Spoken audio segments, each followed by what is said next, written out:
everybody. First of all, happy belated New Year. Welcome to TriVersity Talk. Tim, I'm so happy to see you. Good to see you. How are you, Wendy? Oh my God, I'm happy to not be rerun. Tim Moss and Wendy Stuart were reruns. Yes. It's weird, Tim. Uh-huh. Like not seeing you, not coming down to Pangea, not interviewing people. It was like hallucinogenic, Tim. My days turned into nights, my nights turned into days, and then I went to way too many parties. I didn't know what day it was. I know that feeling. Yeah. Well, it's really, really good to see you. How are you on this? It's warmer out. It's a warmer Wednesday. Yes, it is. New York is having a heat wave of like 45 or something. Oh my God. And aren't we having, it was so cold the other day. And I share this to people with little dogs. I took poor Nugget out, even with a coat on. He got a back spasm. We had goodness. And he froze and started shaking all over. I had to take him back in the house, and it was wee pads for us that day. It's hard. It's hard for, it's hard for these little guys. Absolutely. So I looked at my calendar. I went to over, I'm not kidding you, from the beginning of December, over 22 parties. Wow. That sounds like Wendy. That is like just nuts. And I did have some hosting things in there, which was really cool, but it was like 22 things. It's a lot. You know? It's a good thing I don't run out of anything to say.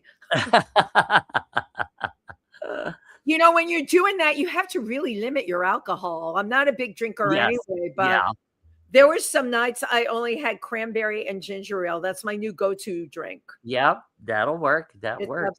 A new safe drink. So, my God, this Saturday, for those of you who are watching, if you're in New York, Clover, Honey, and I are going to be hosting the show for the Imperial Court at Boxers in Chelsea, which is like 20th Street between 5th and 6th, closer to 6th. And the theme is the Blonde Bombshell Birthday, because my birthday is coming up. That's right. That's right. It's the most wonderful time of year. And then Tim and I are going to be at the Glam Awards. Yes. The 19th. I think it's the 19th. Yeah. We are there the 19th. So tickets are on sale now. And, just to give a shout out to the Glam Awards, one of my favorite New York events, it's so much talent in the drag world, in the club world, but also it just breathes creativity. The outfits. The outfits people show up in, and a lot of them are kids they're not nominated. They're there to support their friends, but the costuming that, people are sitting in their apartments in Brooklyn, creating these amazing costumes. People that have not studied design, it really is inspirational. I agree. So Tim, what's going on with you? Well, my holidays, my bestie in Indiana, which is where I'm from originally, Nancy, my bestie, she asked me about a month ago, she was like, what are you doing for Christmas? And I said, nothing. And she said, you are going to be my Christmas present. So she flew me out, and I spent Christmas week with her and her family. We had a ball. And then I thought, while I'm out there, I really need to see my nieces and nephews. So I stayed an extra week and went over on the other side of the state and stayed with nieces and nephews and brought the new year in with them. And it was absolutely glorious.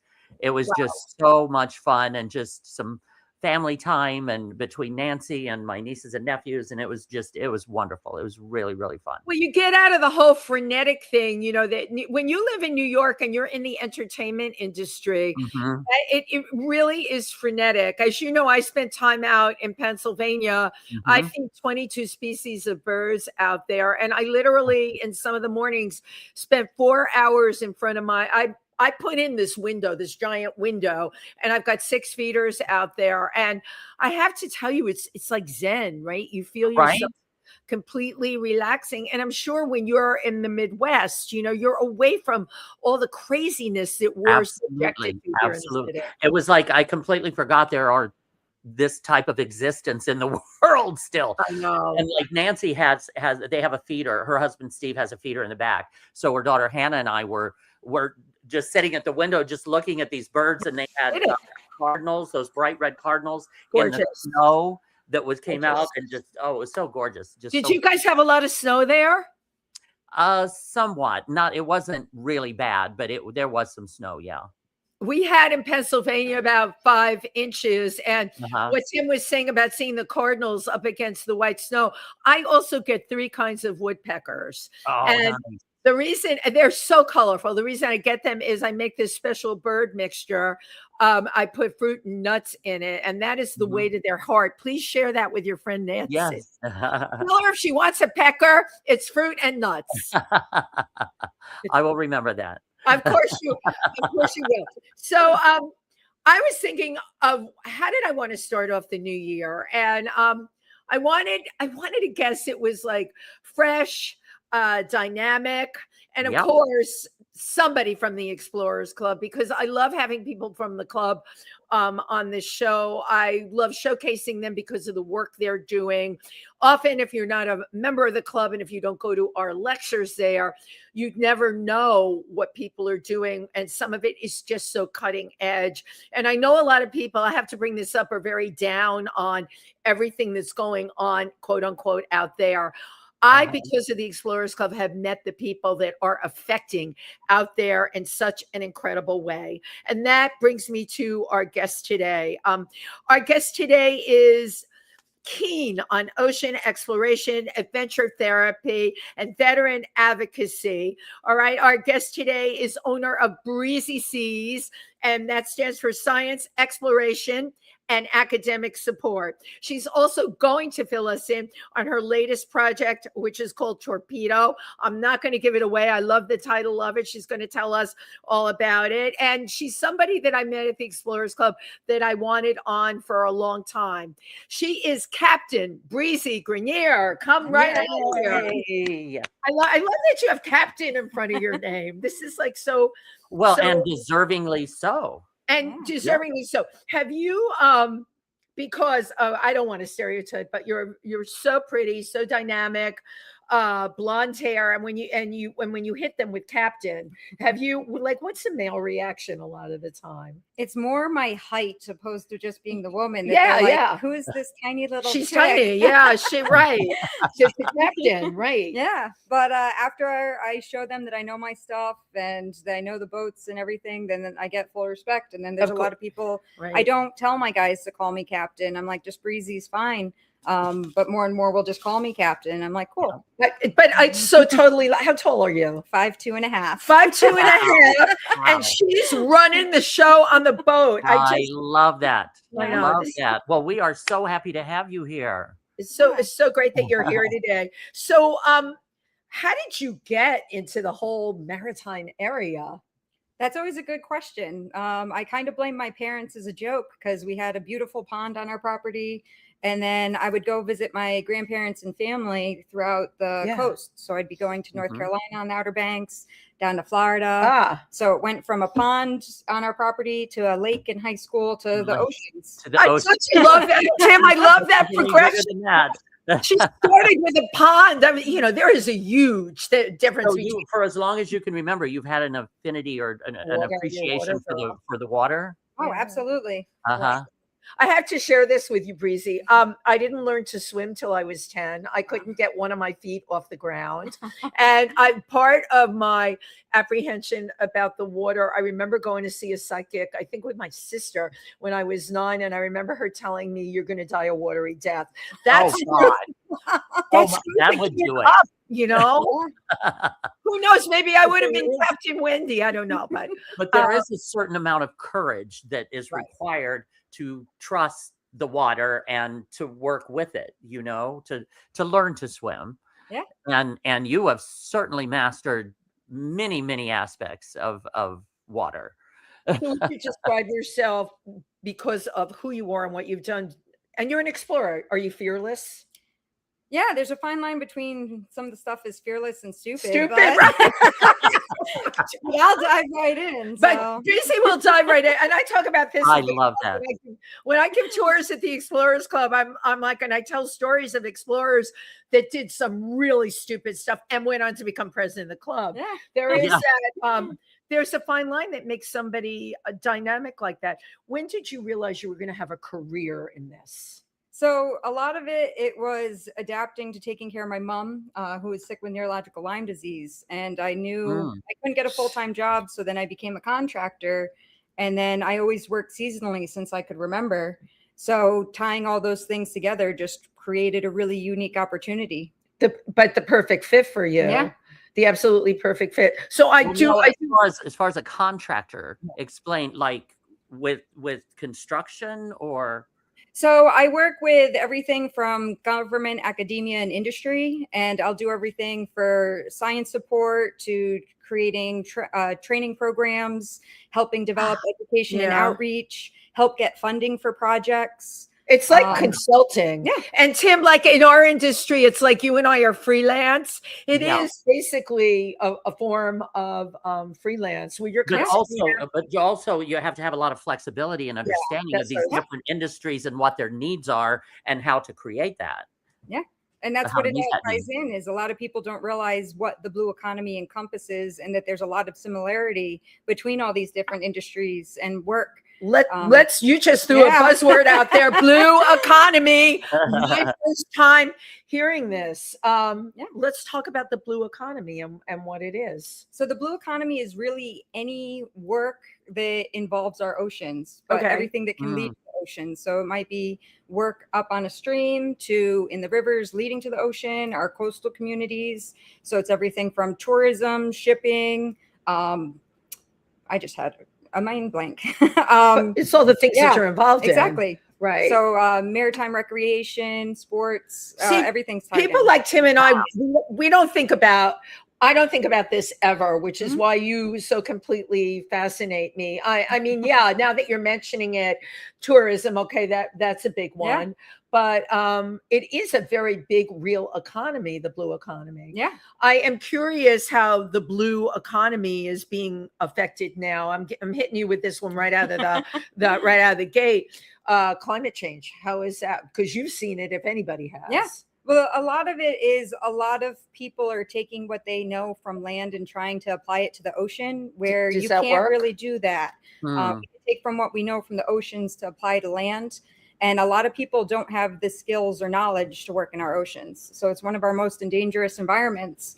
And constantly people are forgetting water's wet, salt corrodes, and there's pressure underwater.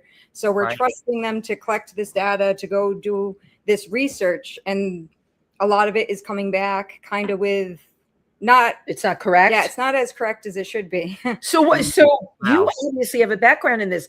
How do we fix this? Is it more people studying the oceans in college? Like, what would your solution be to this kind of thing? A lot of it goes back to actual physical skills and actually going out and understanding the oceans. So how dynamic they are. So, I mean, the ocean could go from flat, calm, where you could skip a stone to 10 to 15 footers out of nowhere. Yeah. And how to react. So we need to really learn from our oldest trades, which is maritime, and see what we know and fill in the gaps of what we don't know. Right. What are maritime? It's such a huge ecosystem. Right. Yeah. And I forget what is it? Something like 3/4 of the world is covered by water.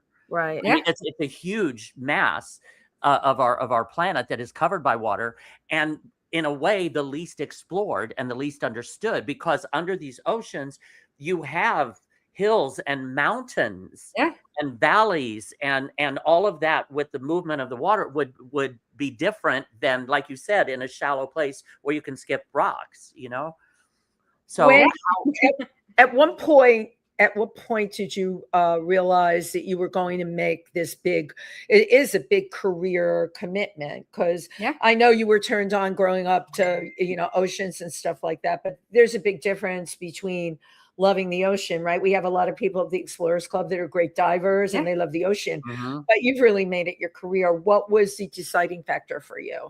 A lot of it's protect what you love. It's always that corny. You feel you're saying. the ambassador that can do that, right? Yeah. I mean, my huge pivot was when I was in the Coast Guard. We were doing a beach cleanup in the town of Nikolsky out in the island chain, Aleutian chain. There's maybe 30 people that was living on the island. The Aleutians. Yeah. I've heard of the Aleutians. And, we cleaned up over 2 tons of debris, and it didn't even look like we made a dent. And that was my God. From the ocean washing up on shore. Right. Oh, that was ocean debris, not necessarily human pollution or anything. Well, it was man-made debris. Yeah. Oh, God. So I know. So most of the debris that you're talking about is man-made. Yeah. And in your opinions, you believe people are just not aware enough to understand just how bad this is. Yeah, what's out of sight's what out of mind, and if it's out not of sight, out of mind, right? Ain't happening to me, ain't happening in my backyard. I'll just go for a swim in the Caribbean and everything's fine. Yeah. But then, in your knowledge, you're talking about also our reefs and the fish and everything that's in there. Yeah. Never mind the birds that end up eating the plastics. Yeah, single-use plastic. That's the biggest one that we're finding everywhere. I mean, even in all my travels from the North Pole, Antarctica, 2,000 feet below the ocean. Wow. Everywhere you go, you find plastic debris. How exactly does the plastic get in the ocean? Yeah. So a lot when we think we're recycling or we're properly disposing our trash, it's where the trash ends up. So we'll send our garbage and debris to other countries. And it's a lot of times just a chain linked fence separating this huge garbage mound from our oceans. No, she's right about that. Yeah. I remember seeing in India, like when, we were being so careful here about single-use plastic and everything, then going to India. I'm not putting India down, but I remember actually seeing mountains of plastic water bottles. Oh my God. Yeah, I know. And so, all right. So double-edged sword. What is the point of us doing recycling and everything like that if it's not going to be what would be a good solution, like how to improve that? Yeah, well, a lot of it, I tell people focus on quality instead of quantity, and even taking this number, if we reuse every single-use plastic just once, you're cutting the single-use plastic debris in half. Right. It's just really getting used to reusing. We don't even have to repurpose it because there's also a lot of issues when we do repurpose some things. The amount of chemicals involved or the process of breaking it down is actually worse for the environment than just throwing it away. So it's a catch-22 so it's very specific to a lot of different types of debris, what we can do. But if we ourselves can reuse the single-use items at least once, that makes a huge difference. So I'm patting myself on the back because those plastic bags, the only ones they let you have now in the supermarket, you put your lettuce and stuff in there. When I constantly have to buy for my rabbits, I save those bags and I use them for the dog poopy bag. I wash them out and reuse them, not when the dog poops in them, those get thrown. But I wash them out and use them for my vegetables. I put them over things I'm storing in the refrigerator. If I freeze meat, they go in those bags. Am I doing the right thing? Yeah. Good. And it's really made me feel good. It made me feel good. And it's not anything's going to be perfect for anybody, but as long as we all start at least trying, it makes a huge difference in the long run. It was a group effort. Now, you came out very vocal on Facebook, and you can correct my memory on this. It was it windmills or so? Yeah. So windmills are a very controversial thing. The windmills you were talking about, the white ones like we see in Europe. And the offshore wind farms. What are they called? Wind farms. Right. And what about them? Yeah. So to explain it easy, we're really creating cities in the oceans where it was once pristine ocean. We're making man-made structures, and we're putting man-made structures in the ocean. And when they're saying that it's not going to have any effect on the environment, it's not doing any damage, it's just a lie. We're not fixing our problems. We're creating more problems by having structures there. Yeah. Okay. If you can share with everybody, because we're all strangers in a strange land on this, how does it make more destruction in the ocean? Well, I mean, we're first building something that was untouched before. Right. Not there. Right. The sound, the vibrations, the EMFs, the electromagnetic field. Wow. I never thought of that. That would upset the Yeah. I mean, I worked on Block Island for over 20 years, almost 20 years. And we immediately were seeing these effects with the wind farms being put in. We had an increase of whale strandings. We had a lot of becoming aggressive. And this was Block Island, which is very close to here. Yeah. And she brought up a good point, because we all read about, oh my God, this the whales are stranded in Connecticut. A number have washed up on the beach that they couldn't save, dolphins being stranded and all of that. So in your mind, you can attribute some of that to this. It's invasive. Is that kind of like the disruption of the sonar of their... Yeah. So even when we're using our sonar and radar on boats, it's having an effect on our equipment on the boats itself. Right. So there's a lot of levels, and we have decades of research that already prove this. And a lot of people are just taking a blind eye to it. They're like, oh, that research was from oil and gas. It's like, it's still a man-made structure. Just because one is supposed to be doing good doesn't mean you're going to be ignoring all this data. Right. So obviously you've done all your research, and you're a person that's out there. You're getting pushback. How do they qualify this not being valid?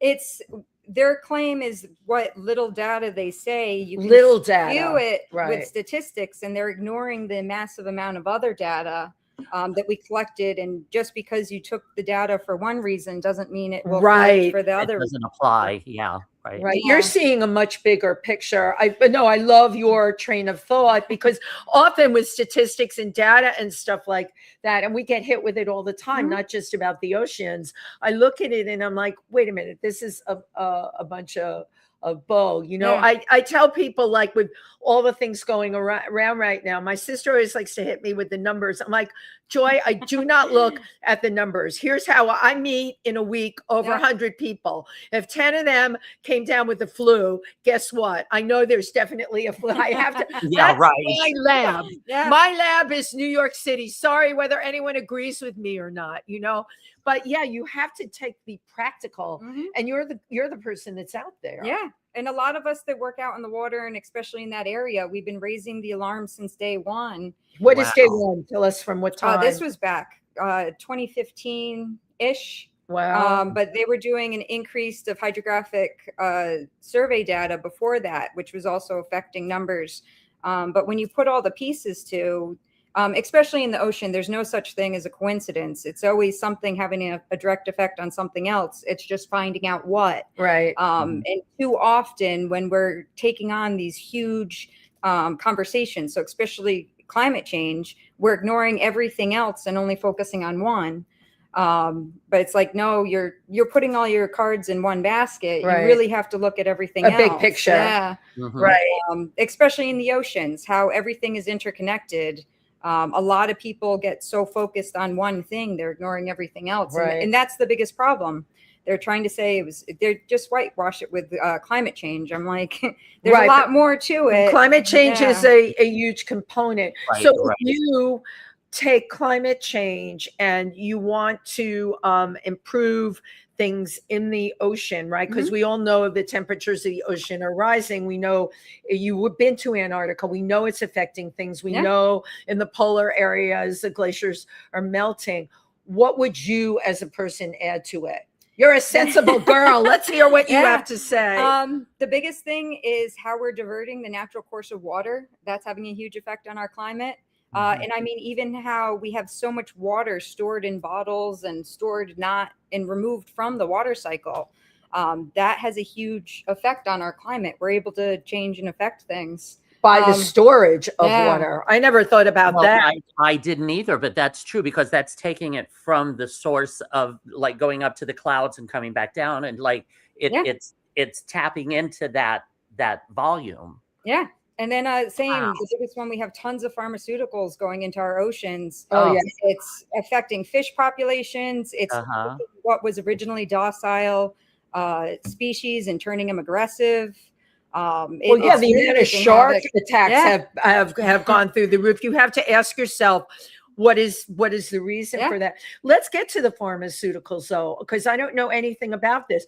The pharmaceuticals that are going into the ocean, is this being caused by the company or people emptying out their medicine cabinets? What is? It's a little bit of everything. I mean, how do you stop it? Flushing down the toilet, it'll end up out there in the. Yeah, it eventually, all streams eventually lead to the sea. Wow. But anything you really have test to think in our that urine way. ends up in the water. Like, yes, there's measures that go through and clean things, but when we're talking about the amount that's going in, I mean, even in the States, we still have cesspools. We don't have a lot of not proper septic tanks. There's just a lot that goes into it. But anything that you could test in your urine ends up in. We have huge problems with steroids. Women's birth control is a big one going into the water with hormones. And then those are hormones. Yeah, those are hormonal adjustments. We'll be getting gigantic fish. Oh my God, that's huge. That are angry. Angry, gigantic. That have an attitude. Yes. Right, fishitude. So, Captain Breezy Grenier, is that the correct pronunciation? Grenier? Grenier. It's both. Grenier. It's French. Okay, Grenier. Yeah. Tell us the captain. Now, were you in, I'm guessing, Navy? No, I actually was in the Coast Guard. Oh, in Coast Guard. Okay. But I wasn't a captain in the Coast Guard. I'm a boat captain now. Okay. I was enlisted in the Coast Guard. I always make that distinguishing. Right. And Breezy actually shared, which I didn't realize. I just figure when we hear things like enlist, you have to understand we're in the entertainment world. We don't know a lot of people that are veterans. I met you all at the Explorers Club, and I love shining a light on you for that reason. I love that you served your country. But like when she enlisted, when you do the Coast Guard, your chances of being sent like into a war are not huge. Yes, it's definitely a lot different than when we're talking about the Department of Defense or the DoD branch, right. Coast Guard's Department of Homeland Security. So and that's more the coast of the country, of our country. Yeah. So even though some of our ships do go international, and we do have some of our guys that go overseas, specifically to Bahrain, that amounts very small. Bahrain, right. We're mostly protecting our shores, human trafficking, drug trafficking, navigational hazards. Wow. Protecting our waterways. Did you have anything when you were with the Coast Guard in terms of drug trafficking? Did you get involved in that at all? When the ships the ship I was on and the stations I was part of, they had the big drug busts either right before or right after I was. You missed it. All the fun. Yeah. But a lot of our units, we had a bunch of saves. We were out with rescue support. Saves. Those are people that get stranded. Yep.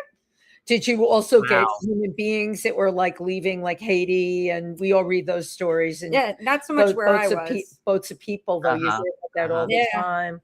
Wow. But see, when I think of any like military installation or of the armed services, I think very masculine, very, like it's predominantly men run. And you at, what was it, 5'2"? 5'2.5". 5'2.5". You add that half in there, but 5'2.5". Did you? I mean, I can't imagine the obstacles and the challenges, the extra challenges that were intentionally brought on you. So that's so even now, like I'm a volunteer for the fire department, and that's what I really appreciate with the fire department is we don't have different standards of what we have to physically. We have the same tests. Where in the military, there's different standards. But a lot of times I was able to pass the male standards just because I'm a lot stronger than I look. I totally love this. I do too. But the biggest part is having properly sized equipment. So that actually did a lot of damage to my feet, never having proper boots. But that's what I tell people. I was like, each job really should be ranked on specific physical qualifications. Right. And then go from there. It shouldn't be separate everything. You've put that kind of stuff up on social media, and you have long-lasting issues because of not having proper equipment. That's a biggie. Yeah. Really, it's when I was first at my first duty station, because I was so tiny, I was wearing kids' clothing. Wow. For my safety gear. But then on top of being a woman, we're a little bit different designed physically. Right. So then wearing that equipment for kids really altered how effective it would be if we're in an emergency situation. Right. That's kind of scary. Yeah. And it's really not fair. We put women in our armed forces, and you're right, you're probably stronger than a lot of men, but there are other areas that you need support in just because of, you're female, they're male, right? They need support in certain areas that maybe you don't, Exactly. but Did you? this one size fits all thing is kind of bugging me. Absolutely. It's really not right. In all aspects, our educational system, everything. I agree. It's so ridiculous. But I have a question. Where did you get your incredible toughness? Did you have like older brothers or something that just beat the crap out of you or something? I'm an only child. She's an only child. Huge family, and my tallest cousin was 7'2", and the average height on one side of my family is 6'4". Oh my gosh! So I act tall. Yeah, well, you do. I love that. You do act tall. There's, there's no other way. But I also, because I know a little bit about your background, you lost both your parents fairly young. You were really had to land on both feet and survive, and that obviously was not in the game plan. I have one child also, and my husband passed away. I'm still here, but it used to go through my head if anything happened to Alan and I have this one child, and that's always a little frightening for a parent. You were the one, and they passed. How old were you when you lost them? I forget how old I was. I was in my 30s, but my mom passed away at 59 and my father at 67, but just over a year after my mom. Yeah, I remember they were close, and then there you are. It's like, WTF? What do I do now? Yeah. And a lot of what I tell people too is the process, like everything was set up. It was supposed to be easy. And when you actually go to do everything you're supposed to after they passed, nothing was a walk in the park. Nothing went according to plan. And I mean, even right now, it's over 5 years and everything's still stuck in probate. Oh, wow. This is a messed up part about our legal system. And obviously you're the heir. There is nobody else, and they did set everything up. There's a lesson to be learned in this. I know with like this Social Security thing, everybody said, oh, you'll get your husband's Social Security. No, that did not work that way. I had to go down there 3 times, and you're dealing with enough. I'm sure you have been through the rigmarole with lawyers and everything else trying to get this straightened out. You're grieving, and then you have to deal with all of this, Yeah, and especially the manners. So my mom had neurological Lyme disease for over a decade. Oh, that's an important thing. She's from Connecticut. And Lyme disease, I remember initially, like they sloughed it off. Right now, you have actual doctors that are skilled in this. But where I am in Pennsylvania, where we have a lot of Lyme, we still have doctors there that don't recognize that. If you go to the wrong doctor, honestly, Tim, even here in New York, it can be misdiagnosed. Totally. You need to go in and ask them for a panel of 5 different tests. If you don't ask for that panel, they'll do like 1 or 2. So even when I went for my doctor here, he's a good doctor. He said, why do you want that whole 5 panel? I'm like, because I'm in Pennsylvania. Excuse me. We're like Lyme City. Yeah. My dog has had Lyme disease. I've had Lyme disease 3 times. I caught it really early on in the game. Wow. But your mom probably got it early on when they didn't know how to diagnose it. Well, even that. So when I was actually 5 is when I have Lyme disease, and depending on once you have it, you always have it. It's just finding out the cycle. So every 4 to 5 years, I'll lose 20 to 40 pounds within a month. But I just go on doxycycline and I'll gain weight. Yeah, right. But my worst reflash, I was still in the Coast Guard and I went to the doctors and they tried telling me I was depressed and had arthritis. Here, Tim, all the time. Right. And I went down to 80 pounds and I had to call my pediatrician, who since retired, like back then retired. And then he put me in contact with Who Got the Practice. And they're the ones that wrote me the prescription. But I had to really fight and advocate for yourself. It's like, I'm not depressed and I don't have arthritis. Right. I'm at my worst reflash. I was 22 years old. And it was crazy. I had to really argue, being like, just give me doxycycline. Like, I've had this since I was 5. I know. It always happens. Like, and they were so adamant against it.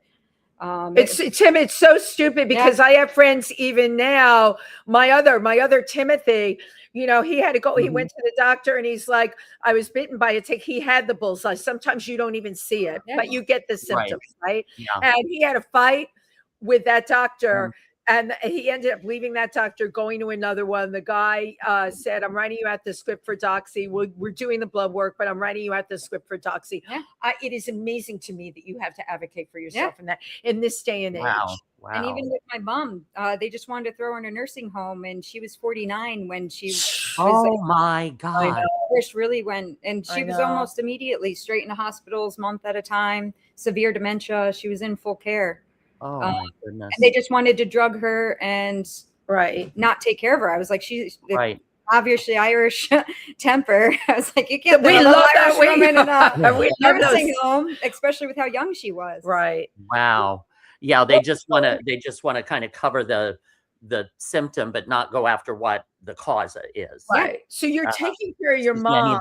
Charger. You're young. What was going on in your career at that time? Well, that was when I was in college. It had effect on some of my grades because I'd have to take time off, and some of the professors not involved with my major didn't care. Right. But the ones that were part of my major really bent over backwards and were amazing. But yeah, when I went to start applying for full-time work, as soon as I said I might need a flexible schedule to take care of my mom, I would be told I was overqualified. My application would get lost. And then there's a lot of contracts too that were quickly getting shipped overseas from in the States. So there's multiple things. You were really going against the grain there. Yeah. But then luckily, I mean, as bad as having to take care of my parents could have been, it really opened doors to amazing opportunities. Right. Being able to take these contracts, and both my parents owned their own businesses. So it was kind of already in my blood. Yeah, right. You've been an entrepreneur from the very beginning. So you don't take no for an answer. I love that lion-hearted. She is. It's so great. But I kind of want to talk about like the iron-hearted. You're such a sports person, like between sports and skiing and snowboarding and all of that. Let's talk about that. Yeah, and Tim, how she's using it to help veterans too. Absolutely. Let's hear all about that. Yeah. So even back when I first started snowboarding, this was over 30 years ago, and my parents wouldn't pay for me. They let me first try it on my 8th birthday. That was the big thing. But you know how skiers don't like snowboarders. Right. You probably picked it up like that. Yeah. But they wouldn't pay for my lift tickets or equipment if I wanted to snowboard. They would only if I skied. So then that's how come I became a snowboarding instructor. So I could get paid to go snowboarding and be able to snowboard. I love it. I'll just always a way. But I've been an instructor over 20 years, and for over 16 of those years, it's actually been full time, which you don't find much in snowboarding. Wow. But looking back, right after my dad died, I had to take. It was in November, so it was really that winter that we not only had a lot of warm days, but I was just dealing with everything, so I didn't do full time for snowboarding. And then that's when I really saw how much snowboarding really saved me over the years to be able to deal with everything that I had going on. It was really eye-opening. Wow. Now, for somebody, what is one of the most common flaws of somebody that's trying to learn how to snowboard? Like what's a common? They don't take a lesson. She's right about that. A lot of them will just get out there. Although I did take a lesson, and I was sharing with Breezy. I fell forward, I fell backwards, I fell forward, I fell backwards, and my instructor said to me, "You know, we have a large amount of broken wrists in this sport," and that just fit it in for me. Yeah. So is it the because and with the snow, you know, with skis, your feet are facing forward, and on a snowboard they're sideways, one behind the other.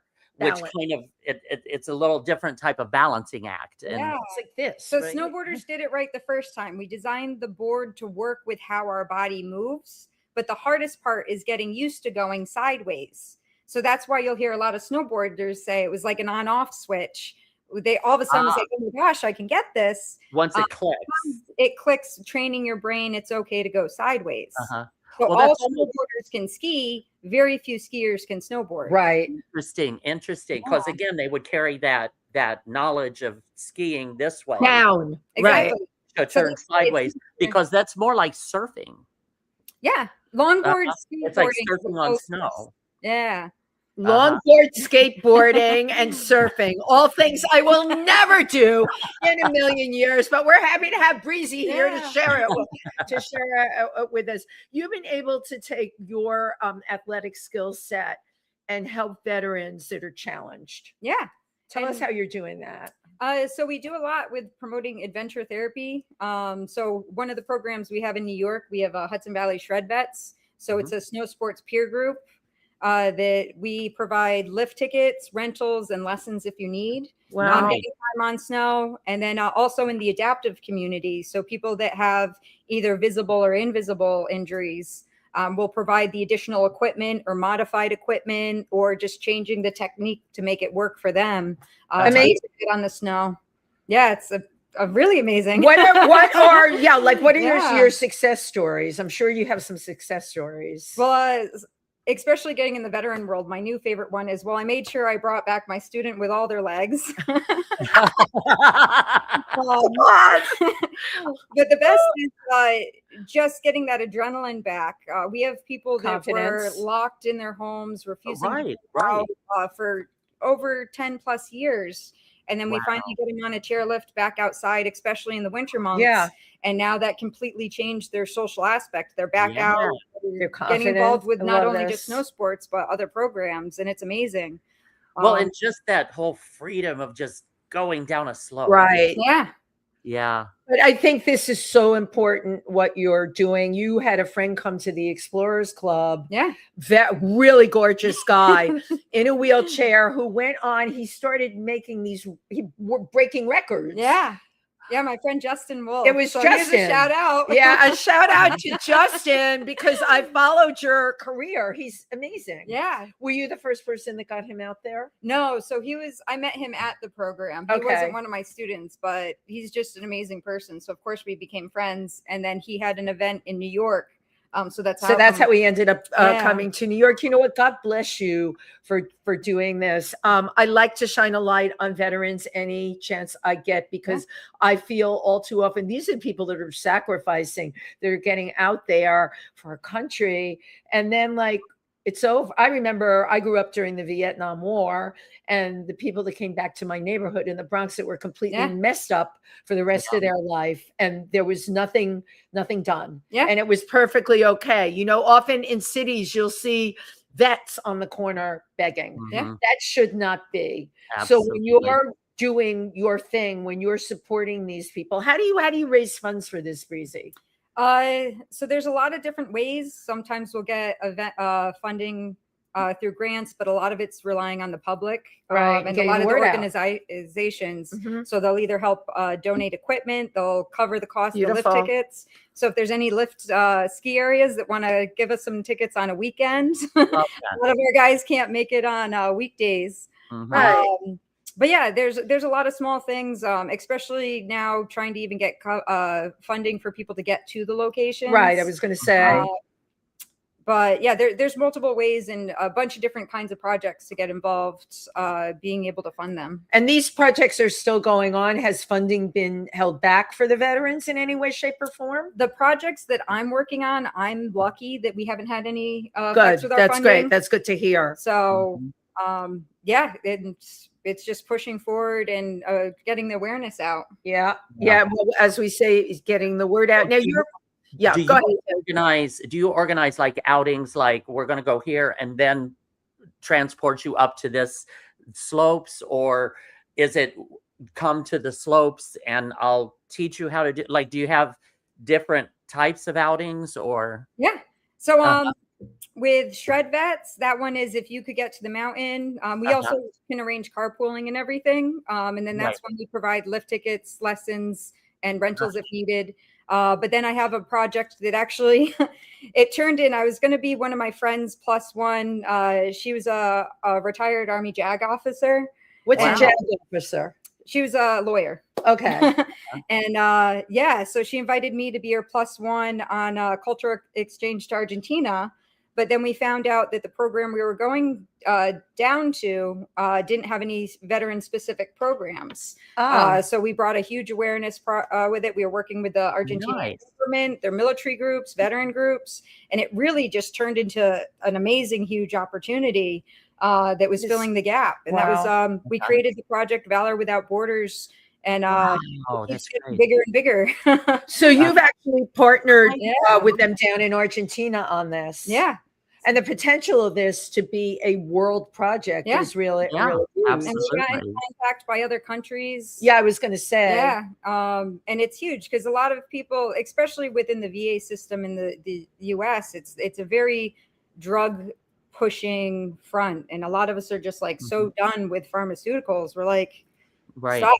Well, you're doing the best one is just get outside and get moving again. Maybe people would feel better because we talk about PTSD all the time.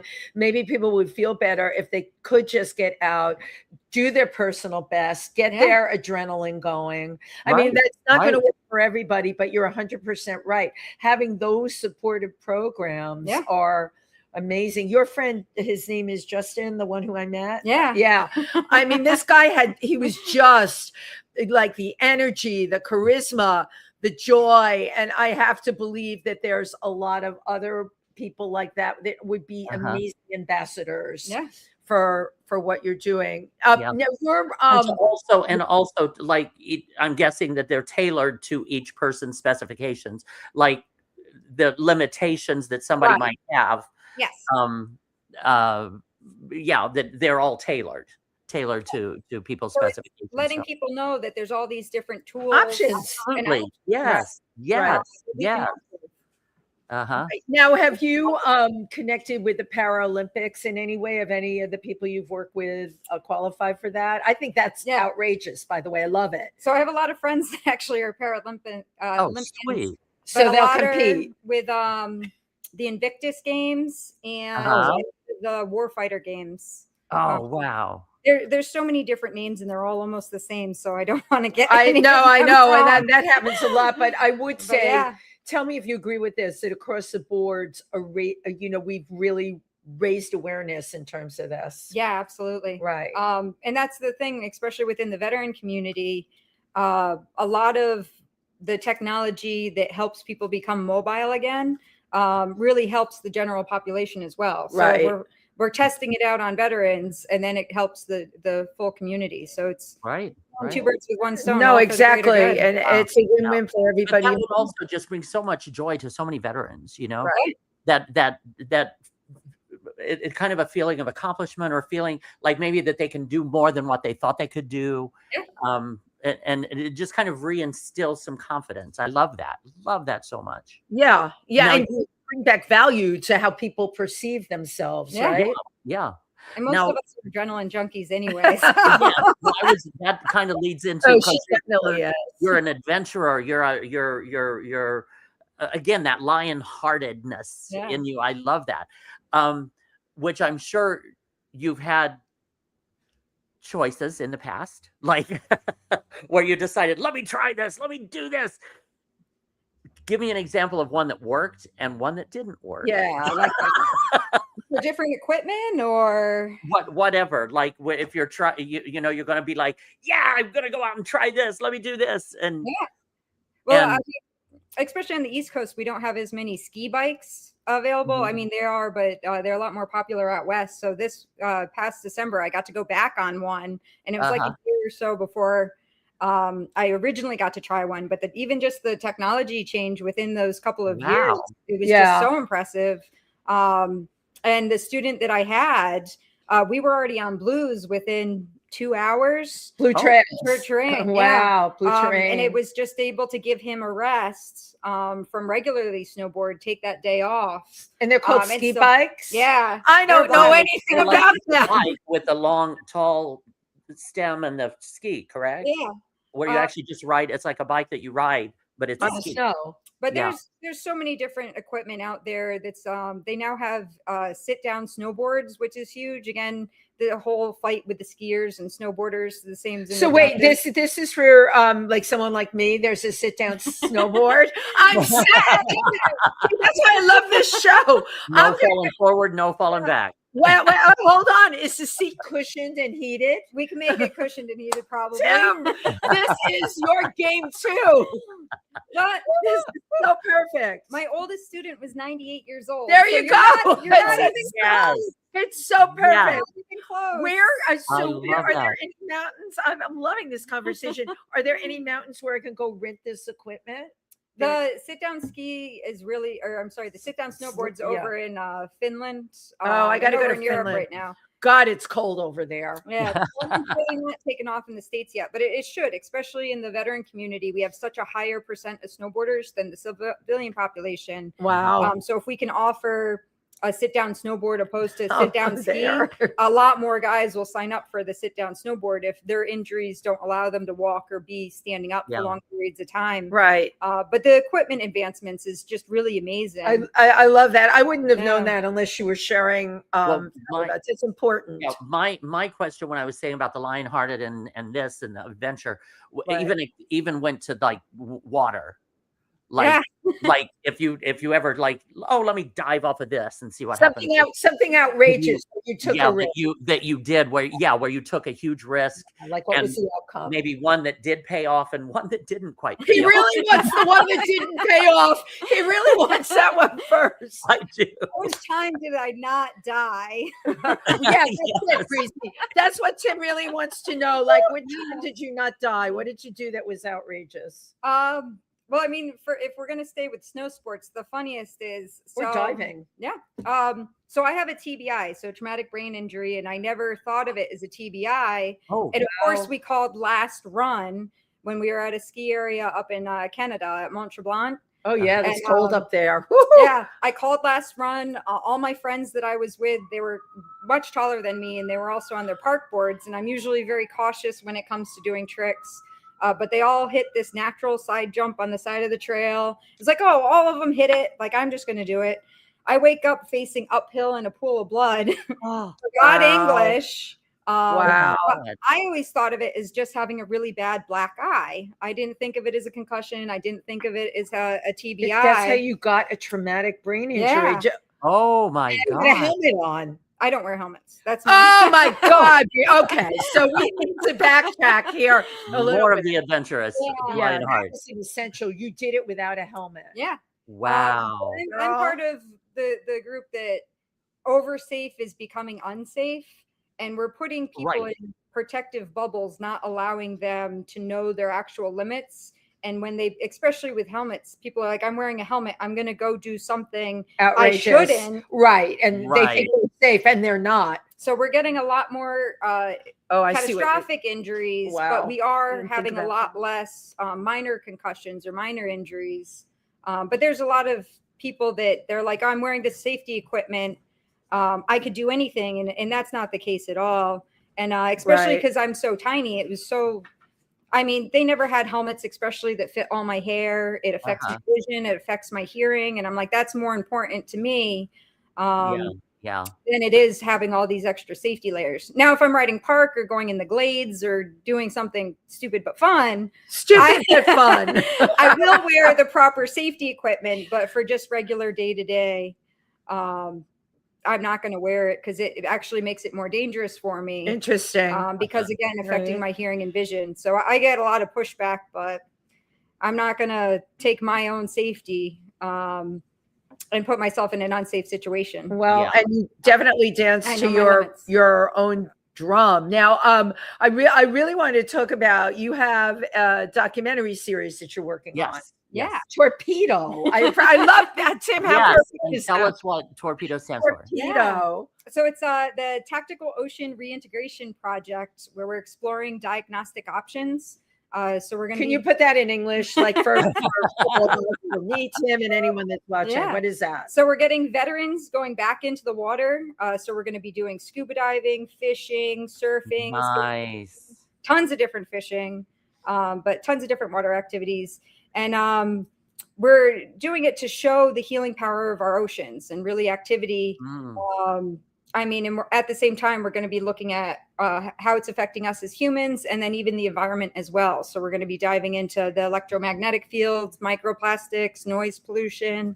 So all the things that you've talked about on this show, now you're going to combine with the veterans, and bring that to light. Yeah, and we're going to make it an easy way for people to understand not only the science, but I'm a big one to push getting into sports, and the physical skills you learn from that really translates to everything.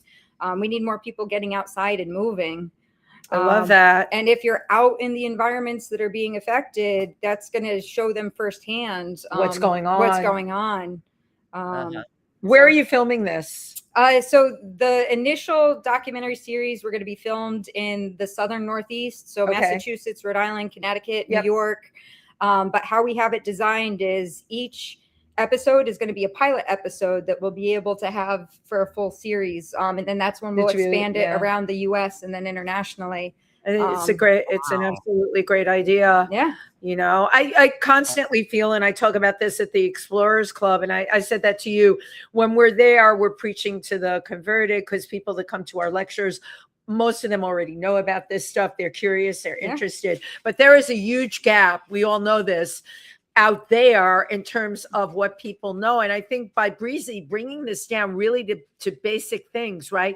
We feel good when we're outdoors. We're going to be interacting with the environment. You're taking veterans out there who are certainly going to be curious and appreciative of what they're doing and sharing their experience. It really is a great way to, I always believe about advocating and educating. I think it's a win-win for everybody when you do that. And you can't go wrong with action sports. No, obviously. Now, I do want to ask you, because you mentioned a couple of times, you worked up in Antarctica. What did you do there? Down in Antarctica, I was I went down with the GSA's, Geological Society's 125th anniversary of, I just forgot what the name is.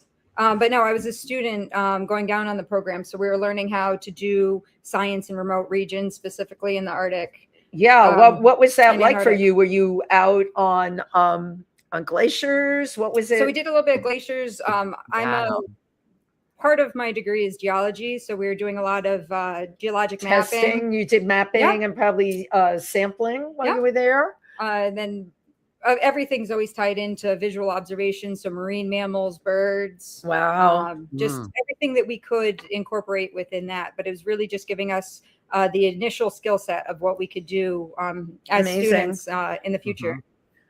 Amazing. Who knows? Maybe you'll take some of your programs up to the Arctic, or down to the Arctic. I realize I used up, she used down. I've done more work in the Arctic, but I also did Antarctica. So right. I was a student in Antarctica, and then the company. It's all the same to me. It's freaking cold. You're in layers and layers of clothing. The furthest I got to that, I went to Alaska to go to the Mendenhall Glacier, which was melting, and I went to see the houses that had actually fallen in the water, and to see the recession of the glaciers.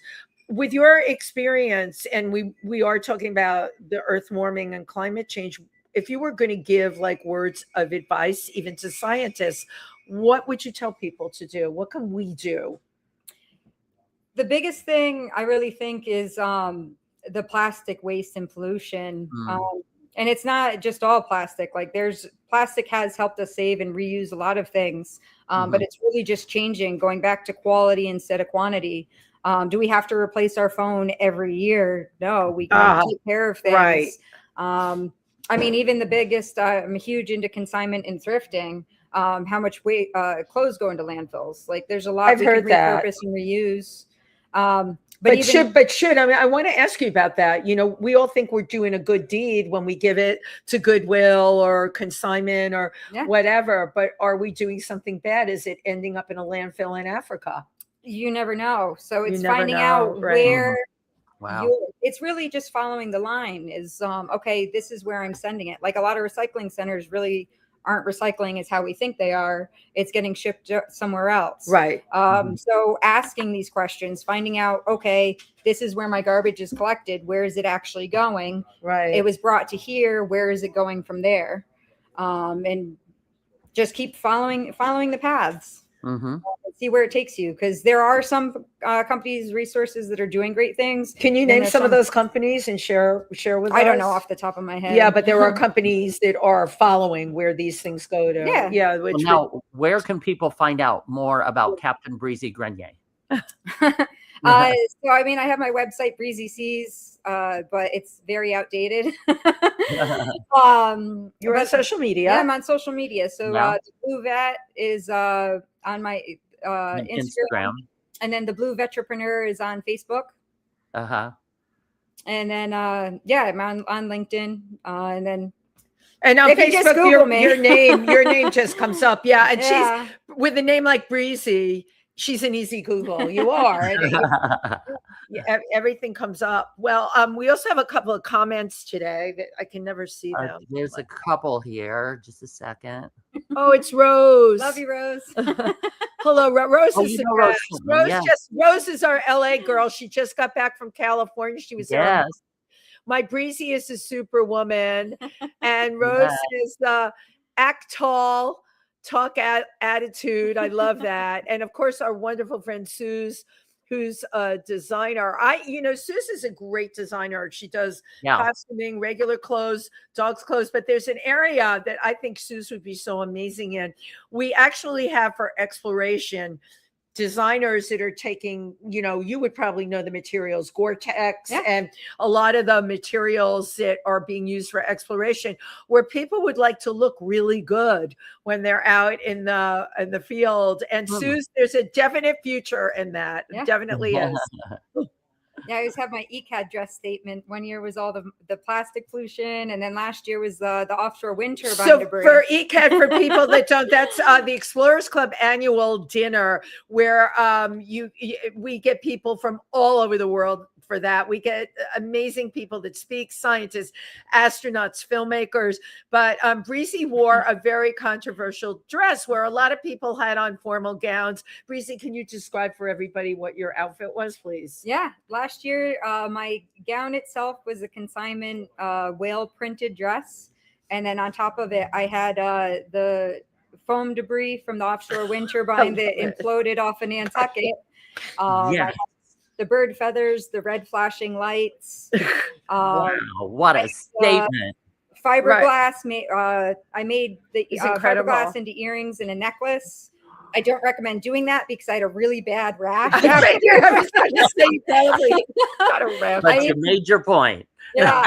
I put it in what was supposed to be a non-toxic coating, but it ate right through it. To your skin. It's just showing. It's all made of oil, petroleum-based material, and the cleanup there was no cleanup.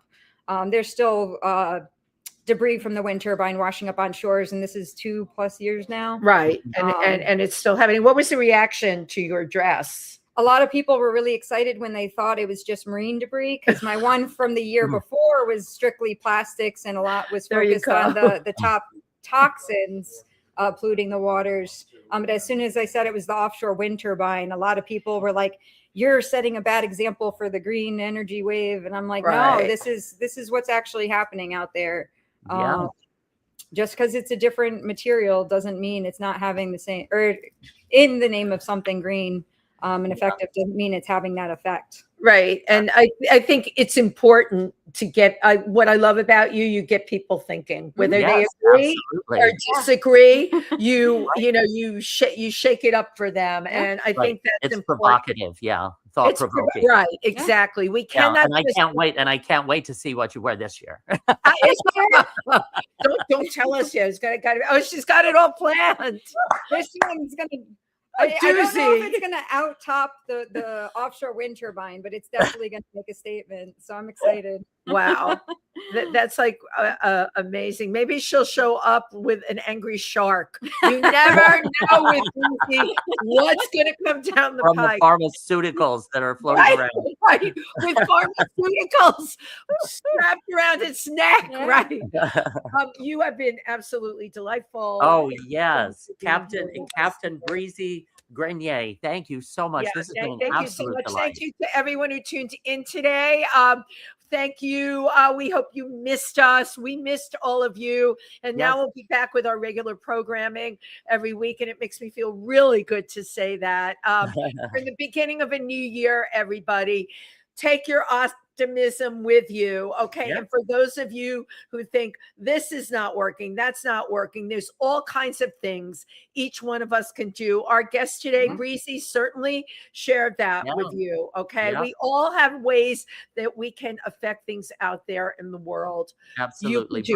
Breezy is walking the walk and snowboarding the snowboard. Snowboarding that snow. Absolutely. And I'll be pulling up the rear and the heated snowboard. On that note, thank you, everybody. Thank you.